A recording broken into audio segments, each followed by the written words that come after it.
사랑하는 성도 여러분, 평안하셨습니까? 12월 12일 화요일입니다. 함께 찬송가 191장 내가 매일 기쁘게 찬양하겠습니다.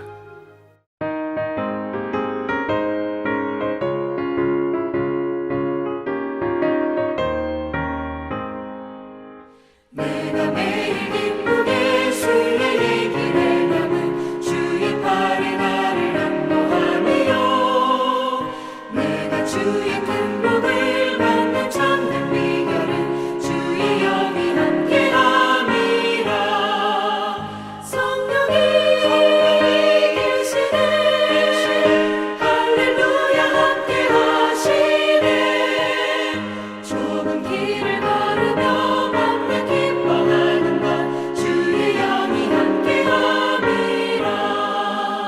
저는 죄에 빠져서 평안함이 없을 때 예수 십자가의 공로 힘입어 그 발 아래 엎드려 참된 평화 얻음은 주의 영이 함께함이라. 성령이 계시네 할렐루야 함께하시네. 좁은 길을 걸으며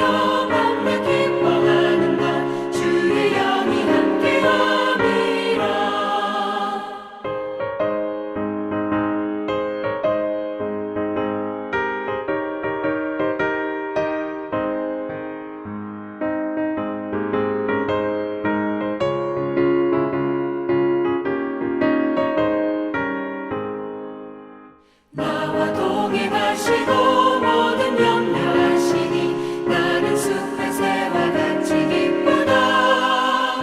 내가 깊은 밤으로 주의 뜻을 행하는 주의 영이 함께함이라. 성령이 계시네 할렐루야 함께하시네. 좁은 길을 걸으며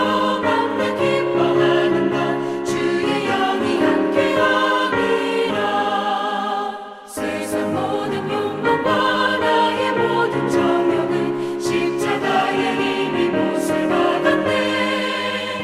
어두운 밤이 지나고 무거운 짐 벗으니 주의 영이 함께함이라. 성령이 계시네 할렐루야 함께하시네. 좁은 길을 걸으며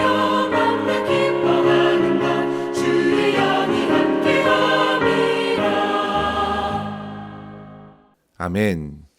이 시간 함께 나눌 말씀은 잠언 23장 17절에서 26절입니다. 내 마음으로 죄인의 형통을 부러워하지 말고 항상 여호와를 경외하라. 정령이 내 장래가 있겠고 내 소망이 끊어지지 아니하리라. 내 아들아, 너는 듣고 지혜를 얻어 내 마음을 바른 길로 인도할지니라.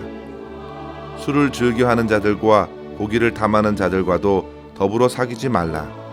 술 취하고 음식을 탐하는 자는 가난하여질 것이요 잠자기를 즐겨하는 자는 헤어진 옷을 입을 것임이니라. 너를 낳은 아비에게 청종하고 내 늙은 어미를 경히 여기지 말지니라. 진리를 사되 팔지는 말며 지혜와 훈계와 명철도 그리할지니라. 의인의 아비는 크게 즐거울 것이요 지혜로운 자식을 낳은 자는 그로 말미암아 즐거울 것이니라. 내 부모를 즐겁게 하며 너를 낳은 어미를 기쁘게 하랴. 내 아들아, 내 마음을 내게 주며 내 눈으로 내 길을 즐거워할지어다. 아멘. 성도 여러분, 이 땅의 모든 부모들이 자녀들을 향하여 품고 있는 마음이 어떠할까요? 우리 스스로가 나의 인생이 어떻게 펼쳐지길 바라는 것처럼 우리의 자녀들에게도 그런 인생을 살아가길 바랄 것입니다. 부모의 인생관은 그렇게 자녀들에게 전달될 것이 분명합니다. 우리가 잠언의 말씀에서 계속 지혜의 말씀을 전하는 주체가 아버지로 등장하고 있다는 사실을 주목해야 할 필요가 있습니다. 아비나 어미는 누가 뭐라 해도 자신의 자녀들이 이 땅에서 한 번뿐인 인생을 잘 살아내길 바랄 것입니다. 그러면서 특히 잠언에는 지혜를 품고 지혜를 따라 살아내는 삶이 잘 사는 것이라고 자녀들의 마음을 두드리는 것입니다. 그렇다면 잠언을 전하고 있는 그 아비가 누구이겠습니까? 저와 여러분의 육신의 아버지가 아닙니다. 이 글을 썼던 솔로몬도 아닙니다. 여기서의 아버지는 바로 모든 인생에게 생명과 호흡을 허락하신 하나님이십니다. 하나님 아버지의 마음이 곧 이 잠언에서 자녀를 향한 지혜의 말씀으로 저와 여러분에게 주어진 것입니다. 19절에 보십시오. 내 아들아, 너는 듣고 지혜를 얻어 내 마음을 바른 길로 인도할지니라 했습니다. 지혜가 지금 터치하는 곳은 사람의 마음입니다. 결코 사람의 겉으로 드러난 행동만을 고치려는 것이 아닙니다. 그의 생각과 그의 마음, 그리고 더 깊이 들어가 그의 영혼이 지혜로 채워져서 그의 모든 마음과 생각과 의지가 지혜를 깨달아 나타내길 원하는 것입니다. 이 땅의 아버지의 마음은 모두 자녀들이 하나같이 잘 살아내는 것이죠. 행복한 삶을 살아내는 것이 모든 부모의 바람입니다. 우리 하나님 아버지도 자녀를 향한 그런 마음만은 같을 것입니다. 그러나 우리는 이때 물어야 합니다. 그렇다면 이 땅에서 잘 사는 것이 무엇인가? 잘 사는 것은 사람마다 그 기준이 얼마나 다른지 모릅니다. 그 사람의 인생관에 따라서 잘 사는 모양은 분명 다릅니다. 자신의 처한 상황에 따라서도 잘 산다는 의미는 달라집니다. 경제적인 면에서는 부유하게 사는 것을 가지고 잘 산다 할 수 있겠습니다. 그 사람 참 잘 살아 라고 말할 때 오늘과 같이 경제적 가치를 중요시 여기는 시대에는 쉽게 통용되는 의미일 것입니다. 돈이 넉넉하면 잘 산다고 합니다. 어떤 이는 사회적인 성공을 거두고 사회적 지위나 사람들이 인정할 만한 직장을 갖고 있으면 잘 산다고 생각할 수 있습니다. 그러나 성도 여러분, 그리스도인, 하나님을 믿는 성도들이 잘 산다는 의미는 그런 차원이 아니라는 사실이죠. 하나님이 보실 때에 잘 사는 것은 곧 인간으로서 참 인간답게 사는 것을 말하는 것입니다. 그것은 경제적인 것이나 사회적인 지위와는 그렇게 크게 영향을 받지 않습니다. 그것은 심지어 직업이나 기술, 재능의 영역에도 크게 영향을 받지 않습니다. 그 모든 것보다 근본적인 의미에서의 잘 사는 것이기 때문입니다. 자, 군인으로서 지위를 얻고 전투 능력과 경험을 갖추면 군인으로서는 잘 사는 것이 될 수 있습니다. 학생은 공부하는 사람이니까 잘 배우고 익히면 학생으로서 잘 사는 것입니다. 의사는 숙련된 기술로 환자들을 잘 진단하고 치료하면 의사로서 잘 사는 것입니다. 그러나 그런 모든 일들을 하지 않더라도 인간으로서의 삶은 계속 이어진다는 사실을 우리는 잊지 말아야 합니다. 잘 사는 것은 그렇게 직업이나 기술, 재능과는 또 다른 부분입니다. 군인, 학생, 의사로서 아무리 행복하게 잘 살고 있더라도 실상 인간으로서는 얼마든지 잘 살고 있지 않을 수도 있다는 사실입니다. 성도 여러분, 하나님 아버지께서 바라시는 잘 사는 삶은 세상에서의 지위와 신분, 부와 명예, 하루도 멀다 않고 변화하는 상황과 형편에 상관없이 주 하나님 안에서 삶의 의미를 깨닫고 하나님을 즐거워하며 사는 것입니다. 이런 삶을 저와 여러분이 살아갈 때 우리 하나님 아버지께서 기뻐하십니다. 24절의 말씀해 보십시오. 의인의 아비는 크게 즐거울 것이요 지혜로운 자식을 낳은 자는 그로 말미암아 즐거울 것이라 했습니다. 믿음의 아비들이 자녀들의 그런 모습을 기뻐해야 합니다. 우리 하나님 아버지께서 기뻐하시는 마음으로 우리들 또한 자녀들의 그런 모습을 기대하고 그 모습을 보고 기뻐하고 즐거워할 수 있어야 합니다. 세상 사람들의 기준이 아니라 하나님께서 기뻐하실 것을 생각하고 아비되고 어미된 우리들도 기뻐하는 것이 참으로 하나님 보시기에 아름다운 것입니다. 저는 오늘 본문의 말씀을 통해서 하나님 아버지를 기쁘시게 하는 성도의 삶 두 가지를 생각하고 함께 교훈을 얻기를 원합니다. 첫째로 성도 여러분, 세상에 잠깐의 형통을 부러워하지 말고 영원한 소망 되시는 하나님께 마음을 두십시오.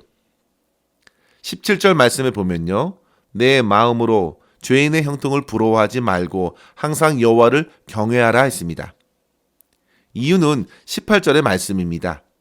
정령이 내 장래가 있겠고 내 소망이 끊어지지 아니하리라. 본문에서 죄인이라 말할 때에는 하나님과 상관없이 살아가는 사람들을 의미합니다. 그런데 그렇게 살아가면서도 세상에서 부러움을 살 만큼 형통을 누리고 있는 사람들이 우리 주변에 적잖게 많다는 사실입니다. 성도 여러분, 그들이 지금 누리고 있는 형통을 보면 결코 하나님이 필요하지 않는 것처럼 보이기도 합니다. 하나님을 외면하면서도 여전히 건강하고 재력도 누리고 있고 사회적으로 존경까지 받는 것 같습니다. 심지어 주변 사람들을 돕기도 하면서 선한 일에도 여유가 있습니다.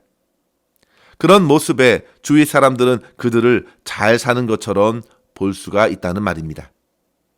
그러나 성도 여러분, 오늘 잠언에서는 결코 그들을 부러워할 이유가 1도 없다고 말하고 있는 것입니다. 곧 이어주신 18절의 말씀에서 지금 잠깐의 형통이나 성공이 결코 끝까지 갈 것이라는 상상을 깨트려 주기 때문입니다. 성도 여러분, 미래가 없는 형통이 무슨 의미가 있을까요? 그저 이 땅에서의 삶이 전부라면 세상에서 그렇게 우리들도 즐길 것을 다 즐기고 사는 것이 최선일 수 있겠습니다. 오늘 말씀 20절에서 언급한 것처럼 술을 즐겨 마시기도 하고 고기를 탐하며 우리의 배를 채우고 만족을 추구하며 사는 것이 최선이고 잘 사는 것일 수 있습니다. 그러나 성도 여러분, 결코 이 땅의 삶이 전부가 아니라는 사실입니다. 믿음의 성도들은 다릅니다. 이 땅에서 지금을 살아가지만 항상 하나님께서 주시는 영원한 삶을 누리고 소망하는 사람들이 바로 성도입니다. 죽음 이후에 다가오는 하나님의 심판을 준비하는 사람들입니다. 히브리서 9장 27절에 한 번 죽는 것은 사람에게 정하신 것이요 그 후에는 심판이 있다고 말했습니다. 온 세상을 창조하시고 다스리시며 장차 모든 것을 선악간에 판단하시는 하나님 앞에서 사는 사람들이 성도입니다. 따라서 그 하나님을 항상 경외하는 삶을 사는 것이야말로 아주 잘 사는 것입니다. 성도 여러분, 그것이 바로 형통의 지름길입니다. 영어 속담에 이런 말이 있다고 합니다. 마지막에 웃는 자가 최후의 승자다. 인생에서는 마지막에 웃는 자가 가장 오래 웃는 자이다. 인생의 마지막에 주님 앞에 기뻐하며 웃을 수 있는 저와 여러분 될 수 있기를 바랍니다. 세상 사람들의 형통에 부러워하지 마십시오. 우리의 부러움은 고난 가운데서도 끝까지 믿음으로 살아내는 것을 부러워해야 합니다. 타협 없이 주님을 경외하는 삶을 사는 분들을 보면서 부러워해야 합니다. 또한 그들의 형통에 미래가 없다는 것을 기억하십시오. 24장 20절에도 이렇게 말합니다. 악인의 형통을 부러워하지 말라. 그러면서 그들의 등불이 꺼질 것이라 했습니다. 즉 그들에게는 소망이 없고 더 이상 후손이 없다는 말입니다. 따라서 성도 여러분, 그들은 부러움의 대상이 아니라 불쌍히 여겨야 할 대상입니다. 주님 없이 좋다고 생각하는 이들을 보면서 안타까워해야 합니다. 하나님 없이 형통을 누리고 있으니 언제 하나님께 나올 수 있겠습니까? 오히려 주님과 더더욱 멀어질 뿐입니다. 따라서 성도 여러분, 우리는 지금 세상의 형통에 마음을 빼앗기지 말고 어떠한 상황과 환경에도 흔들리지 않는 영원한 소망 되시는 하나님만을 경외함으로 참된 형통의 기쁨을 누릴 수 있기를 바랍니다. 그것이 바로 저와 여러분의 기쁨이 되기를 소망합니다. 시편 16편 11절에 주께서 생명의 길을 내게 보이시리니 주의 앞에는 충만한 기쁨이 있고 주의 오른쪽에는 영원한 즐거움이 있나이다. 다윗은 그렇게 고백하면서 삶의 모든 상황에서도 하나님을 경외하며 형통의 길을 걸었습니다. 성도 여러분, 저와 여러분의 인생에도 이와 같은 형통의 역사로 주님께 온 마음을 드리고 참된 기쁨을 누릴 수 있기를 주의 이름으로 간절히 축원합니다. 둘째로 성도 여러분, 하나님을 경외하고 지혜의 말씀을 따르는 순종의 길을 걸어가야 합니다. 하나님 아버지께서 모든 인생을 향하여 주시는 말씀은 하나님을 세상의 그 무엇과도 타협치 말라는 것입니다. 하나님을 포기하지 말라, 지혜를 포기하지 말라. 오늘 본문 23절에 보십시오. 진리를 사고서 팔지 말며 지혜와 훈계와 명철도 그리할지니라 했습니다. 성도 여러분, 지혜, 진리, 명철 모두 하나님과의 관계를 맺도록 이끄는 하나님의 말씀을 말합니다. 주님의 말씀을 듣고 따르는 순종의 길이 곧 하나님을 경외하는 삶이라고 가르치고 있습니다. 22절에 보시면 너를 낳은 아비에게 청종하고 내 늙은 어미를 경히 여기지 말지니라 했습니다. 이 말은 부모를 공경하라는 말이죠. 부모를 즐겁게 하는 길은 곧 부모의 뜻과 말을 지키는 것입니다. 그런데 성도 여러분, 그 부모는 단지 인간의 부모만을 말하는 것이 아니라는 사실입니다. 만약 부모가 하나님을 믿지 말라고 하는데 그 말을 따르는 것은요, 같이 망하자고 가는 길입니다. 지혜가 무엇인가요? 지혜는 이 땅의 삶의 모든 관계는 가장 먼저 하나님과의 관계가 바로 세워져야 한다는 것을 알려줍니다. 마치 반석 위에 집을 짓는 것과 같습니다. 하나님과의 튼튼한 관계를 맺고 나서야 그 인생의 집은 든든히 세워질 수 있습니다.